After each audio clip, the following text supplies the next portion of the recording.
Hey everyone, Melting Man 234 here with another Archie Sonic review. Today we'll be looking at issue 3 that was published on July of 1993. The front cover is pretty funny, where it looks like Sonic and Tails dashed through the comic racks they're on and came back telling you this is the one you should pick up. Reminds me of those old theater gags and cartoons, mostly the Looney Tunes, where they break the fourth wall talking to the audience, and the gag usually works if it's played at a theater.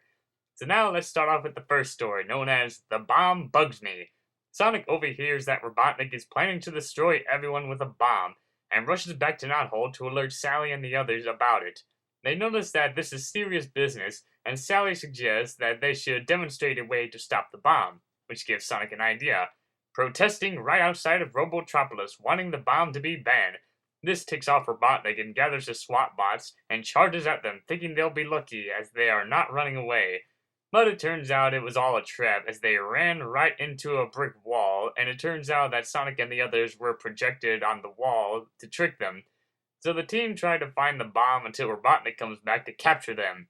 But for some strange reason, they're applauding like he won the award for nastiness. But it's revealed that it's Boomer in a costume posing as Robotnik, and tests it out if it works as they see Crabmeat. Boomer orders him to bring the bomb out and manages to fool him. But Crabmeat has doubts when he said please, as Robotnik never says please. So Crabmeat comes back with the bomb, Boomer goes in only to be beaten up there with loud noises and such, and then he comes back unmasked and unharmed. Guess no one messes with this walrus because he is the walrus. So they're about to see what the bomb is, but then Robotnik comes in telling him that Boomer is a fake, as he reveals that he is still in the Robotnik costume, and Robotnik is indeed Boomer. But then it goes real crazy as they start pulling off more costumes to see who's the real one, until it's finally revealed. Robotnik was actually Hector Con Carne, and Boomer was actually Project Geeker. Okay, I'm making that part up. So to make things quick, Sonic uses his speed to remove all the costumes they're wearing, revealing who is the real Boomer and the real Robotnik. Man, with all those costumes they're wearing, they must be sweating to death. So the team head home and unveil what the sinister bomb is like, opening slowly and carefully, and it turns out the bomb was a can full of bug spray, called the Bug Bomb. So Robotnik didn't plan on blowing everyone up, he was planning to use the bug spray on the termites all over his place. So now let's move on to the next story, Rabbot Deployment, which introduces a new freedom fighter. We see Sonic, Sally, and Boomer looking over some photos that Boomer took while he was scouting about, as they notice some tracks left behind by Robotnik's machines, heading towards the southern sector of Mobius. So Sonic and Boomer head over there, but first make a quick stop to the sports store, as Boomer isn't as fast as Sonic, and he looks pretty goofy with all those sporting equipments on him. So they notice a rabbit being taken by some SWAT bots, and Sonic leaps into action, but is pulled back because he's still attached to Boomer, and the rabbit is tossed into the machine. So Sonic unties himself, defeats the SWAT bots, and notices that the rabbit is being roboticized, and quickly shuts it down. But they are unable to save her, as she has now become part rabbit, part robot. Although Boomer has doubts that she could be a spy, Sonic takes him and the Rabbot back to Knothole. Later, the rabbit introduces herself as Bunnie Rabbot, which makes sense since she is half robotic, as she displays some of her strength and powers, but gets a little carried away when she notices the thing she's picking up is Princess Sally, and apologizes. But there's no time for apologies, as Antoine comes in warning them a giant barrel bot is tearing down the Great Forest, and looking for Knothole. So Sonic and the Half-Mecha head on up, where Sonic is ready to clobber the guy, but gets carried away and almost gets smushed without noticing. Well, thanks to Bunnie that he didn't go splat. So they start chasing the machine as Sonic creates a tornado with his speed to stop him. But the tables are turned as the Barrowbot fires a laser, stunning Sonic, and heads over to crush him. But then the tables are turned again. Well, more like panels in this case, as Bunnie uses her strength to flip the Barrowbot upside down. This gives Sonic the chance to finish him off as he runs around the machine creating a deep trench, thus sending the robot into it and being buried at the same time. And so Bunnie becomes a new member of the Freedom Fighters because of her bravery and hopes to open a beauty salon once Robotnik has been taken care of. In the meantime, she can practice using Antoine's hair. There's also a funny mini-story called Paper Trial, where Sally is ticked off about something that happened and heads out to find out who did it. as it turns out she's mad about the daily newspaper about her going from blonde to brunette, which is a funny nod to the original miniseries of issue 0, where she was blonde but became a brunette later on. Yes, Sal, I just can't take a joke. So that's issue 3. The first story is pretty interesting on how it opens with Sonic thinking Robotnik will blow them up, only to find out he misheard what he was saying.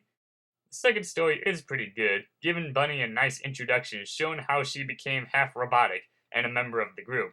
So now let's move on to issue 4, that was published on August of 1993. I like that little bit of Robotnik in the corner box thinking he'll soon take over the world after taking over this small space. So let's move on with the first story, The Lizard of Odd. As we see some SWAT bots bringing in some new prisoners, and since they're using one of the biggest cages, Robotnik thinks it's a big one. Is it a gorilla? A Tasmanian devil? Some mutated freak?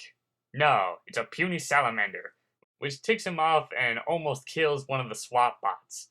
So Robotnik throws him in the roboticizer anyway, and tells Buzz Bomber to turn up the AC, as all this excitement for nothing made him sweat. But he accidentally hits the size control, causing an overload, and turns the roboticized lizard into a giant beast called Universe Salamander. Meanwhile, in Knothole, they watch the creature terrorize, and at first Sonic thought it was showing that Jurassic Park was already released for the Sega Genesis. And this is some interesting trivia, as when this issue was made, it was during the same month Jurassic Park was indeed released for the Sega Genesis. So anyway, Sonic heads on up to find the thing as he sees Robotnik running away, saying that it's too powerful for him. And here comes Mechagodzilla's cousin himself. Sonic launches a spin move, only to be gobbled up by Universe Salamander, as the Freedom Fighters view the monitor in horror, seeing Sonic about to be digested. But Sonic isn't giving up a fight, as he starts using his speed to create dust and such, making Universe Salamander belch, shooting Sonic out. Knowing that he'll need more firepower, Sonic goes off into the Special Zone to collect 50 more rings so that he can become powerful. So after collecting a good amount of rings, Sonic transforms into Super Sonic and is ready to battle Universe Salamander, as he does some damage to him by going right through him. As the Freedom Fighters watch him battle, Super Sonic quickly asks Boomer where the parts of the Robo Machine they trashed from issue 3 are, and using his Reducer Enlarger machine. And now Super Sonic creates a Reducer machine for robots, and uses it to shrink Universe Salamander, thus ending his misery by crushing him. In the second story, Tails' Little Tail, Sonic is dozing off, and Tails decides to finally do some hero work. So while Tails is searching for baddies to fight, we see that Robotnik and his goons are celebrating the defeat of Universe Salamander, which means it's time to get back into action. As they do this, a Buzz Bomber and Orbinaut notice Tails, capture him, and send a mace ball hurling at him. Using his quick thinking, Tails uses his tails to send it back and destroy the Buzz Bomber in the process. This makes Tails feel more confident, saying that he's the Michael Jordan of the Freedom Fighters. Yeah, right. But then he gets real carried away and decides to go after Robotnik alone, and charges in to stop him. But it turns out it was a shadow on a wall made by some SWAT bots. So the two robots drag Tails to the roboticizer until Sonic comes in to save Tails. But the SWAT bots are one step ahead of them, activating their self-destruct buttons, about to blow the place up. So Sonic and Tails rush out of the building and see the place blow up. Again. And to think Robotnik just had it fixed after Universe Salamander came in. So Tails learns that to become a better freedom fighter, he must look before he leaps. Which looks like it won't be happening today. And remember when Bunnie wanted to be a hairstylist from issue 3? Well, there's a short story in this issue showing her opening a hair salon in Knothole, and, well, we'll just say it's very shocking. So that's issue 4. The first story is interesting, but it has some flaws, mainly with the Supersonic scenario. Sonic states that he already collected the Chaos Emeralds in 50 rings and stashed them next to the Star Post, so why doesn't he just use the emeralds instead of going back to the Special Zone again? And why didn't Robotnik notice this? The emeralds look like they're in plain sight. The ending to this story is also lousy. Why does Supersonic need a reducing machine to defeat Universe Salamander? He's Supersonic. He could have destroyed him in 10 seconds flat. Of course, this is the first time we see Supersonic in the Archie Sonic universe, and it has a rocky start. Like how the voice actors had a very rocky start in Sonic X, but got better in the future games up until Black Knight. At least the Supersonic thing would be treated a lot better in the comics later on. The second story is pretty nice. It's cool seeing Tails in his first solo adventure, and it really does show him wanting to be a freedom fighter but gets carried away at times and learns from his mistakes. So although both issues are decent, I'll have to say issue 3 is at least better, as it didn't have that many flaws like the first story of issue 4 had. Well, that wraps up this Archie Sonic review. So this is Melting Man 234 signing out.